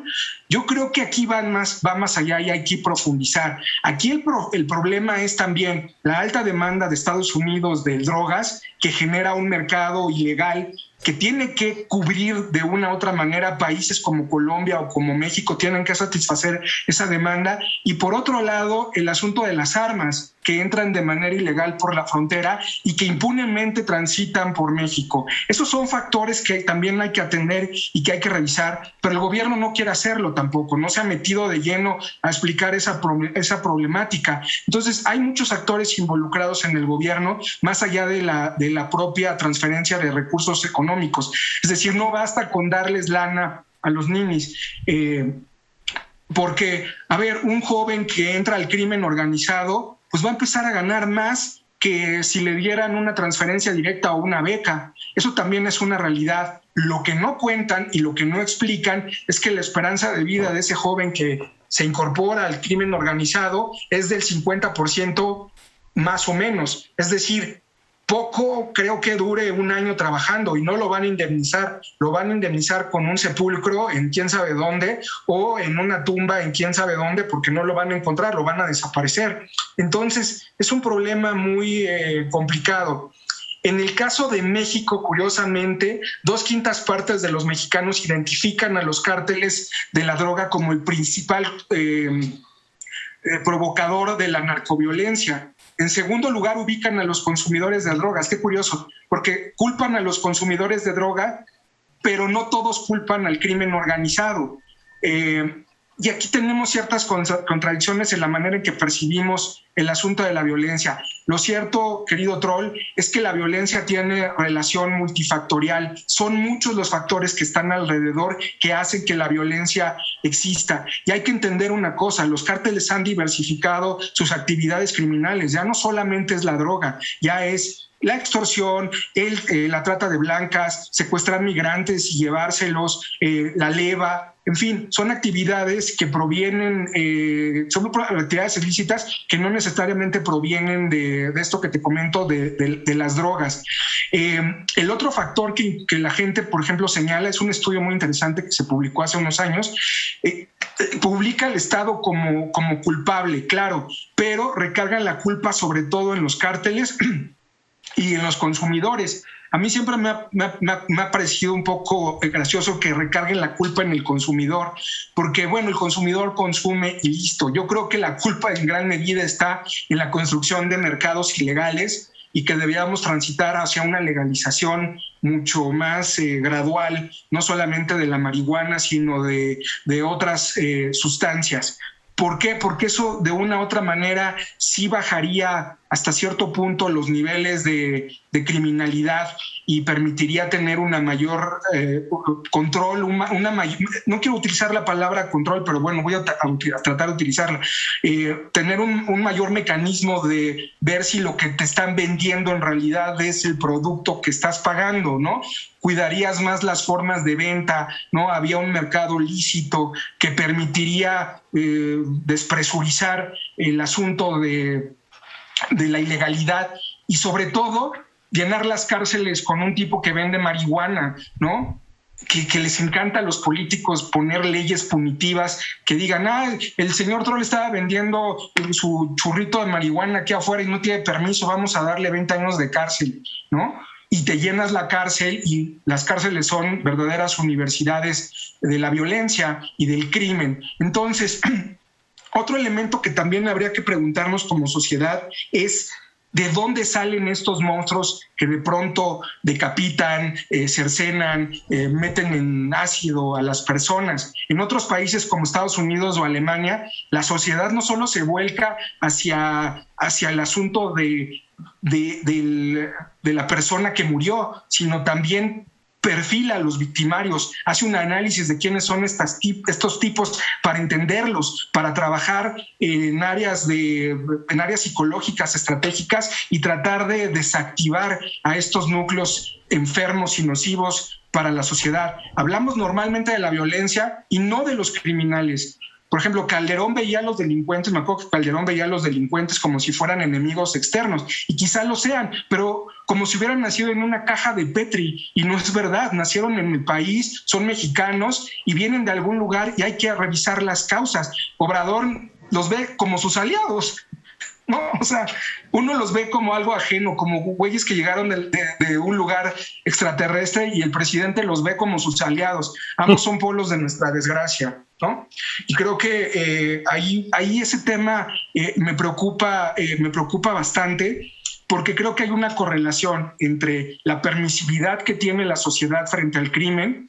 El crimen también captura a la sociedad porque le da despensas, le da prebendas, cubre los vacíos que puede tener el Estado, pero es un techo de cristal que se construye y que tarde o temprano va a colapsar, y los vidrios que salgan de ahí y que caigan van a caer como si fueran machetes afilados encima de las personas y van a terminar cercenándolas. Eso ocurrió en Colombia en la época de Pablo Escobar. Wow, brutal. Y cuando te escucho que dices que en campaña nadie está tocando el tema de la seguridad como debe ser, y sí, están completamente ausentes, pero también tiene que ser miedo, ¿no? No tan fácil. Claro, sí. Digo, Sí. En los periodistas hay un código muy claro, muy pocos se dedican al tema de informar en nota roja del crimen organizado. Muchos periodistas han perdido la vida, o mejor dicho, les han quitado la vida por atreverse. Es un tema que, si no ves que la federación lo tome en serio y sea en serio, pues mejor te haces a un lado. Eso que mencionas es muy importante. Hace unos meses platicaba con el que fue el último comisionado de la Policía Federal en tiempos de Enrique Peña Nieto, Manelik Castilla Carriotto. Y Manelik me comentaba algo que tenía toda la razón. O sea, tú has visto que de pronto el presidente Joe Biden haga un decreto y diga vamos a extinguir el FBI porque pertenecía al gobierno neoliberal trumpista, ¿no? ¿Verdad? No. O que diga vamos a desaparecer la DEA, vamos a desaparecer la CIA, ¿no? Con un decreto porque son corruptos, no, ¿verdad? El asunto aquí es que las administraciones anteriores habían ido construyendo con sus asegúnes y con sus problemas, como toda institución, una policía federal que puedes tener cuestionamientos sobre el proceder, pero también había mecanismos institucionales para sancionarlos. No llegas y dices, aquí se acabó, ya, vámonos, vamos a reconstruir, y generas una Guardia Nacional que va a tener parte de los elementos de la Policía Federal que tanto criticaste, una mezcla de los militares, y a ver lo que se vaya sumando en el camino, y luego te arrojas a lanzar cifras alegres en torno a la violencia y a la criminalidad, y dices, no, bueno, es que nosotros recibimos le escribimos un tiradero. Bueno, ustedes ya tenían un diagnóstico previo a tomar posesión, ¿no? Decían que el 1 de diciembre se iba a cambiar la estrategia, y no solamente eso, ya todos iban a ser buenos, íbamos a vivir en un manantial paradisiaco, y la evidencia lo que ha demostrado es que no ha sido así, ¿no? Ha sido todo lo contrario, y que las cifras alegres se están desdibujando, y que desmantelar la Policía Federal y quitar áreas de investigación e inteligencia policíaca importantes, como el caso del CISEN, que no solamente se utilizaba para espionaje político, también hay que aclarar, hay áreas de inteligencia importante que tenía la Policía Federal que no las aprovecharon, Troll, y las hicieron a un lado, le dieron carpetazo y dejaron a ese capital humano activo en el despoblado. Y entonces lo que estamos necesitando es justo inteligencia militar que funcione como eso. El asunto es que nuevamente lo que predomina es lo político por encima de la seguridad de todos los mexicanos. Y eso me parece no solamente peligroso, sino terrible. Ve el caso de los Levarón, ve el caso del famosísimo Culiacanazo, ve el caso de los migrantes asesinados en Tamaulipas, ve el caso de los migrantes que son desaparecidos de manera constante, ve el caso de las desapariciones forzadas en Veracruz, que no paran, no se detienen, ¿no? En gran medida por el crimen, ve la expansión del cártel Jalisco Nueva Generación, ve el caso de la Unión Tepito en la Ciudad de México, cuando negaron en su momento que era un cártel y que controlaba gran parte del flujo de recursos hacia el Aeropuerto Internacional de la Ciudad de México. Eso viene en una investigación que se publicó recientemente sobre el narco en la Ciudad de México, el cártel Chilango, el famoso Unión Tepito. Entonces, estamos observando ahí una suerte de desatinos que la propia administración no ha podido revertir y que me parecen terribles. Nada más para cerrar un poco el asunto. O sea, cuando fue el asesinato de los Levarón, ¿cuál fue la reacción de los norteamericanos? Porque los Levarón son ciudadanos estadounidenses en territorio mexicano. Llegaron con 50 camionetas del FBI, entraron, desplegaron su fuerza alrededor del territorio y se los llevaron a los Estados Unidos. Yo quiero ver que a cualquier mexicano común y corriente le ocurra eso y haga un despliegue el ejército, la Guardia Nacional en ese sentido. No lo hacen, no les importamos un rábano como sociedad, y eso que pagamos nuestros impuestos de manera reiterada. Hay un desprecio hacia eso, y sí, es lamentable señalarlo, pero tú ves las actitudes de una policía como los Estados Unidos a partir del FBI o la CIA, que despliegan en un territorio ajeno una afrenta, porque no mataron a ningún hombre mayor, mataron a mujeres y bebés, en ese caso, en el caso de los Levarón, en el norte del país, ¿no? Y las autoridades de Estados Unidos presionaron al gobierno para que hubiera una resolución al respecto. ¿Qué hubiera pasado si no hubieran sido estadounidenses, que hubieran sido mexicanos? ¿Te imaginas cuál hubiera sido la reacción? Y otro asunto, también creo que hemos sido muy injustos a veces con la policía y con los militares. Y los militares tampoco, cuando han tenido éxito, no han podido cacarear el huevo de sus triunfos. Y no hay una narrativa de apropiación en ese sentido. Manelik me contaba una historia bastante terrible en donde en un enfrentamiento que había habido con la Policía Federal habían ocurrido algunas bajas, y de pronto la gente estaba, unas bajas frente al crimen. La gente estaba apoyando a los criminales más que a los policías federales que habían caído bajo el fuego de estos personajes. Y creo que también hace falta apropiarse o construir una narrativa un poco en la misma línea de los norteamericanos, que hasta hacen películas y demás. Quizá no así, porque no tenemos la infraestructura, pero también un poco en ese sentido, ¿no? No toda la policía es deleznable, como no todas las instituciones son despreciables. Sí, sin duda es un terrible problema de varias áreas involucradas. Una lleva a la otra, pero hay una cabeza en esto. Y si no ves a la cabeza comprometida y interesada, déjate comprometida, sabes que el problema es fuerte, que tiene raíces muy profundas, pero que se vea la intención. Vimos la entrevista de Carlos Loret en el episodio 41, entrevistando a los aspirantes a gobernador en Sinaloa, Y bueno, las declaraciones del aspirante de Morena planteando ya, o sea, todavía ni gobernadores y ya está agachando la cabeza con el crimen organizando y planteando que si hay que pactar y todo esto, dice, ay, qué fuerte, qué fuerte. ¿El de Sonora? El de Sinaloa. O sea, el de ya, Sinaloa. sí, declarándole a Loret que sí hay que pactar, o sea, pues no hay de otra. Y que hay que buscar los mecanismos pues para socializar entre grupos del crimen organizado y Estado. O sea, ya es muy fuerte ver a un aspirante a la gobernatura aceptando que pues, se tiene que sentar y cuadrar. Si no, no jala. A mí me impacta mucho la entrevista por los niveles que hemos alcanzado. Pero tiene que ver con la cabeza. O sea, sin duda podremos criticar a Felipe Calderón de haberle dado el piñatazo al avispero, pero también era necesario. O sea, ya habíamos desbordado, ya los cárteles ya se habían apoderado de muchos sectores de la sociedad. Y si no lo hacía Felipe, a lo mejor hoy estuviera peor el país.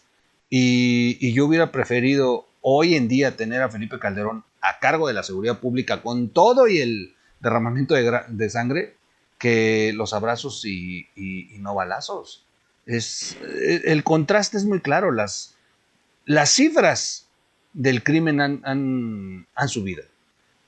O sea, podremos meter lo político, pero los resultados ahí están. Y hoy hay más crimen que en los gobiernos pasados, Fer.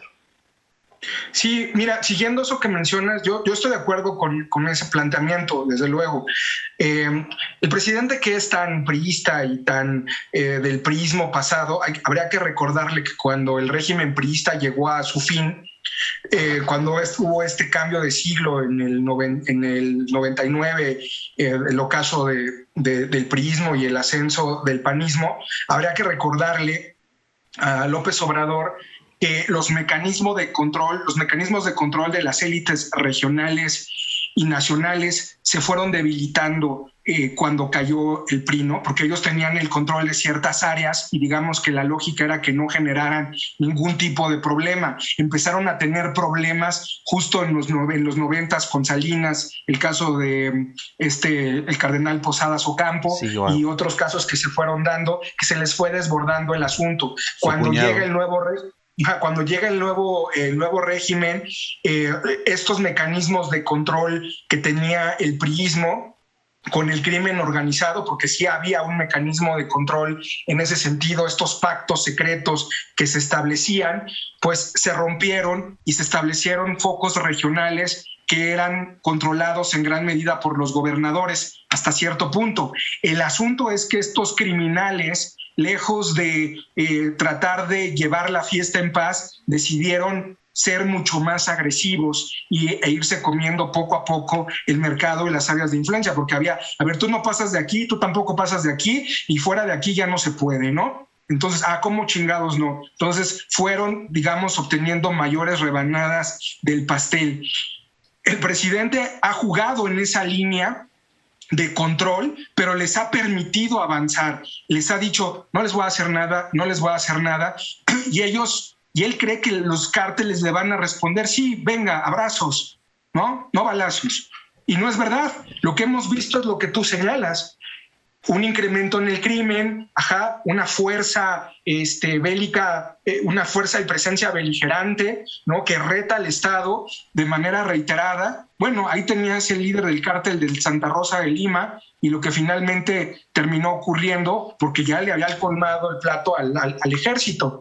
Entonces, me parece peligroso ese camino que está tomando el presidente de ser flexible con el crimen organizado en áreas de proteger pues digamos, siguiendo un poco su línea, a la ciudadanía, por ejemplo, en el caso del Culiacanazo, ¿no? Que también fue súper mal manejado y terminó siendo una burla en concreto.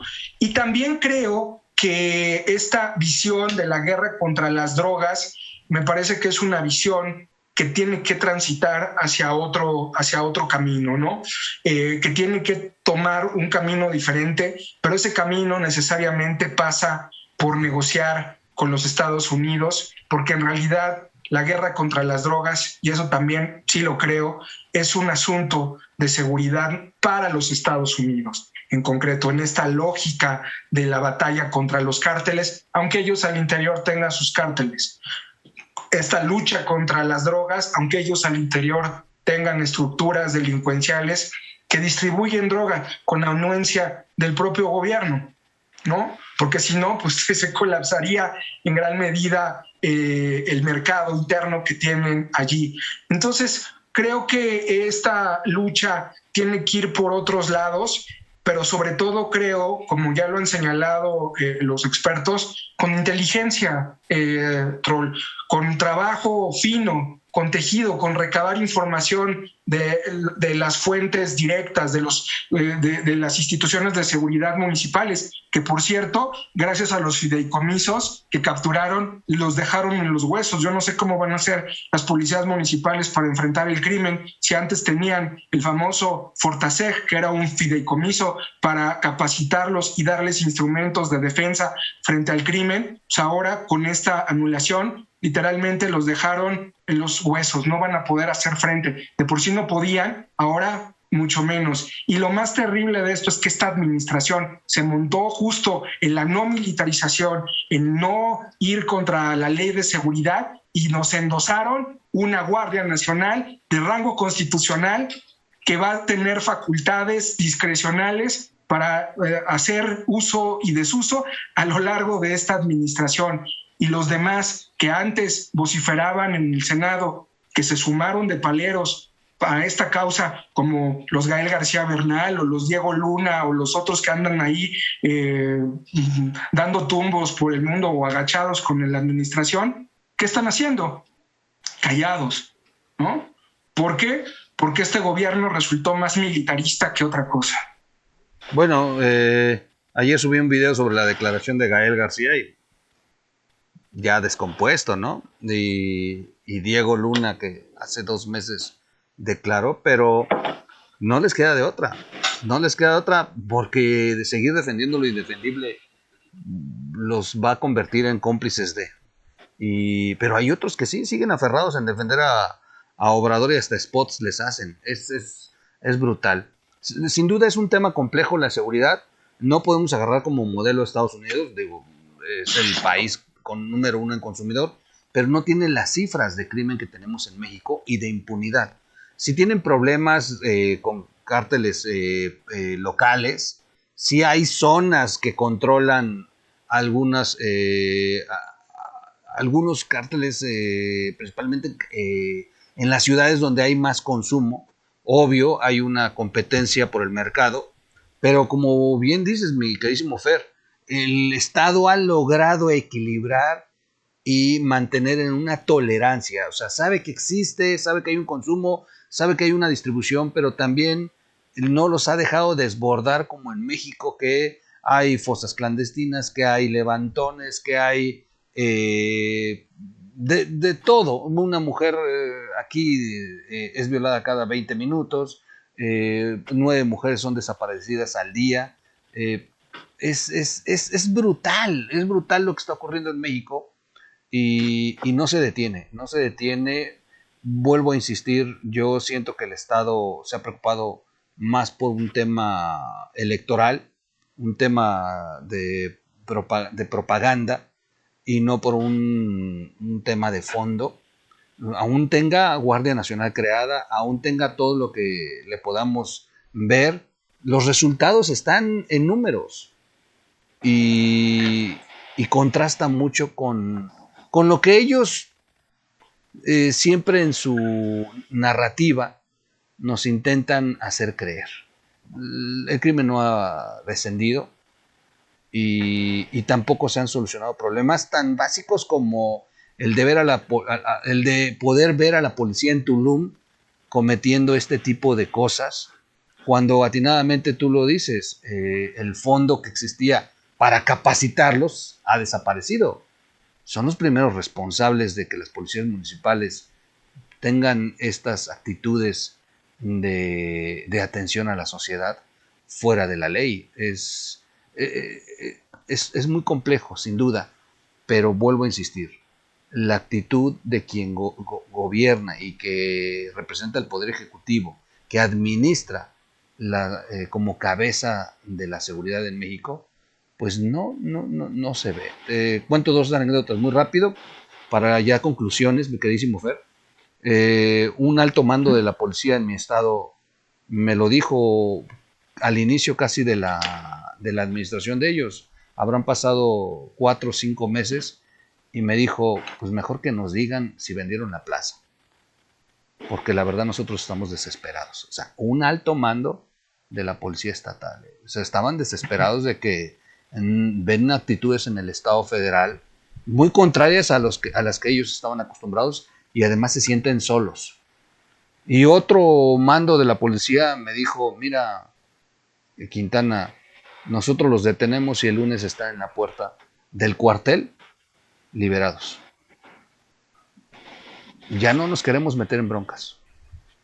O sea, sí es complejo, pero sin duda si el Estado federal no tiene interés en resolver la seguridad y sigue maquillando las cifras y sigue en una retórica electoral, pues este país va a seguir teniendo la seguridad que tenemos hoy. Bueno, pues nada más las 5 preliberaciones por la ley de amnistía, pues se acacarean porque estamos en tiempos de elecciones, pero pues el 98% de los reos no van a poder recibir los beneficios de esta ley de amnistía cuando nos la vendieron como una posibilidad de poder mediar y bajar el termómetro con el crimen organizado, y no va a ser así, ni siquiera funciona su ley de amnistía.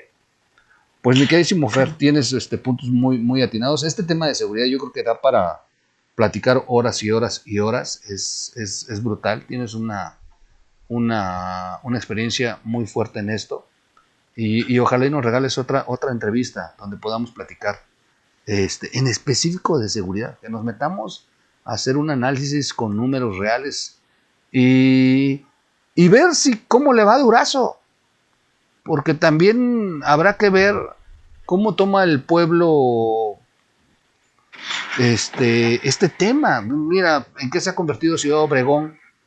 Ciudad Obregón hace 10 años estuvo dentro de las 10 ciudades mejores para vivir. Fue impresionante. Hace 10 años Ciudad Obregón estaba dentro de las 10 ciudades mejores para vivir, y hoy es una ciudad en la que hay fosas clandestinas y el crimen está desatado. Y fue en la administración de López Obrador, con Durazo a cargo, que esto se descompone. Guanajuato está deshecho. Guanajuato ocupa la primera posición en homicidios dolosos. No, es terrible. Quintana Roo, en donde hubo un incremento de casi el 141% de incremento en carpetas de violación, ¿no? O sea, estamos hablando de un país donde tú mencionas algo importantísimo, es la impunidad. O sea, los niveles de impunidad son enormes, y un país que tiene niveles de impunidad de esa manera, pues no va a haber ninguna legislación, por más que le quieras poner. Tú puedes poner la legislación y las penas que tú quieras, la punibilidad, ese populismo punitivo que tanto les agrada a los políticos, pues puedes poner lo que quieras, pero si no hay consecuencias ante el crimen, pues entonces no tenemos nada, ¿no? Y justo lo que ha ocurrido, que comparto mucho esa idea, y ahorita que estás mencionando a Durazo, pues existe una clara intención de esta administración de enviar un mensaje ajeno a la realidad, pero coherente con una estrategia. Y esa estrategia es la de desinformar y decir que vamos muy bien, cuando los datos nos dicen otra cosa. Y un personaje como Durazo jamás hubiera sido candidato a gobernador en ningún país civilizado, con instituciones al menos concretas, claras, porque lo hubieran tumbado nada más por lo que dejó detrás, ¿no? Sí. Dejó una Guardia Nacional con instrumentos constitucionales que según él antes no contaba, reformas al 17 constitucional en donde se incrementan también los delitos de que merecen o que acreditan prisión preventiva oficiosa, es decir, vamos a llenar más las cárceles, en donde desaparecieron al CISEN y donde no construyeron algo para suplirlo, en donde diario aparecen fosas clandestinas, como tú bien lo mencionas, y donde cacarea que tenían una policía federal de 20,000 y que ahora tienen cerca de 100,000 integrantes. Yo me pregunto, ¿de qué ha servido en términos reales? ¿Ha bajado el crimen? Ni siquiera ha bajado el crimen. La criminalidad no está afectada ni siquiera por el COVID, ¿no? ¿De qué me están hablando? Llevamos cerca de 65,000, no sé ya cuántos muertos hay aproximadamente ahorita de la suma ya de los muertos de López Obrador, pero que ahora sí ya digamos que son los muertos de López Obrador, y lo que estamos observando es que ellos se comprometieron a reducir la criminalidad en el 30%. Troll, no lleva ni siquiera eso. No. Está claro que ha rebasado los números. Está muy claro que el último conteo fue que ha rebasado los números que Felipe Calderón y Peña Nieto tuvieron durante sus 6 años. Y él nada más en su primer tercio de gobierno. Eso es brutal. Multiplícalo todavía por 3 para que tengas el resultado futuro si las cosas van así. Oye, mi queridísimo Fer, pues vamos a dar conclusión para poder publicar, porque los amigos están convocados. Si no, nos seguimos, tú y yo nos seguimos, está buenísimo el tema, la verdad es que estoy muy metido. Y se me fue así, o sea, se nos fue rapidísimo. La verdad es que lo explicas muy bien, no por algo eres maestro. Qué privilegio de tus alumnos de tenerte todos los días dando cátedra. Hoy te tuvimos un ratito y te vamos a seguir invitando, mi queridísimo Fer. ¿Dónde te encuentran, mi queridísimo Fer? Claro que Fer? Sí, aunque con ellos hablo de literatura. Pero qué rico, qué rico. Oye, tus redes sociales y en qué otros espacios estás, platícanos. Claro, bueno, tengo una página de Facebook que se llama Fernando Galindo, ahí me pueden buscar, ahí subo contenido. Tengo el programa que modero todos los miércoles en vivo a las 2, Siguiente Nivel, en el portal El Oriente. Ahí pues invito a distintas personas para hablar de temas de educación, temas de cultura, pero también temas de la agenda pública, ¿no? que tengan que ver a veces con lo que está pasando y a veces también desprenderme un poco de lo que va ocurriendo para buscar otros horizontes. Ese es todos los miércoles a las 2 de la tarde en el portal El Oriente. Y también en mi propia página de Facebook de Fernando Galindo, así me buscan, ahí comparto estos programas que pueden ver, ¿no? Tengo un canal de YouTube donde a veces subo contenido literario, algunas cápsulas. Subí hace unos meses un documental que hice en torno a la figura de La sombra del caudillo de Martín Luis Guzmán, ¿no? A veces subo contenido que tiene que ver con la Edad Media, Santa Claus y la Edad Media, los juglares y la Edad Media, cuestiones así que igual les pueden interesar para diversificar el contenido. Y ahí en mi canal de YouTube, que es Fernando Galindo, así me pueden encontrar. En Twitter estoy como @GaloValdés, ahí me pueden buscar. Y tengo un blog que se llama Certeza y Zozobra, y ahí también pueden darse una vuelta. Casi no he subido últimamente contenido en el blog y subo de todo, crónicas, algunos textos que leo y que me gusta compartir para que la gente pueda buscar esos textos y leerlos por su cuenta, cuestiones así. Qué rico, qué rico. Cena de grillos todos los lunes a las 10 de la noche en Observatorio Ciudadano. Ese no falla. Oigan, qué rico. Voy a todos ya publicado este video, voy a dejarles la liga aquí de sus redes sociales de Fer en la descripción. En la descripción de este video, ahí ustedes van al enlace para que de ahí se trasladen, se suscriban, lo sigan y lo tengan ahí presente. Vale la pena, son unos contenidos brutales. Así que no dejen de buscar aquí en la descripción del video. Vamos a poner su biografía de Fer y enseguida sus redes sociales. Yo se los encargo mucho. Hay que suscribirse a su canal, darle like y me gusta a su página y seguir en los espacios en los que él está. Ya vieron, vale la pena, mucho conocimiento y orientado a ver a México mucho mejor, sin el típico rollo radical y bueno, no hay necesidad de preguntarle a Fer si está militando en algún partido, no. Dejemos esas cosas a un lado. El conocimiento es superior a cualquier otra ideología política y es muy claro lo que hoy escuchamos y cómo nos lo expuso Fer. Fer, te agradezco mucho, de verdad te agradezco mucho.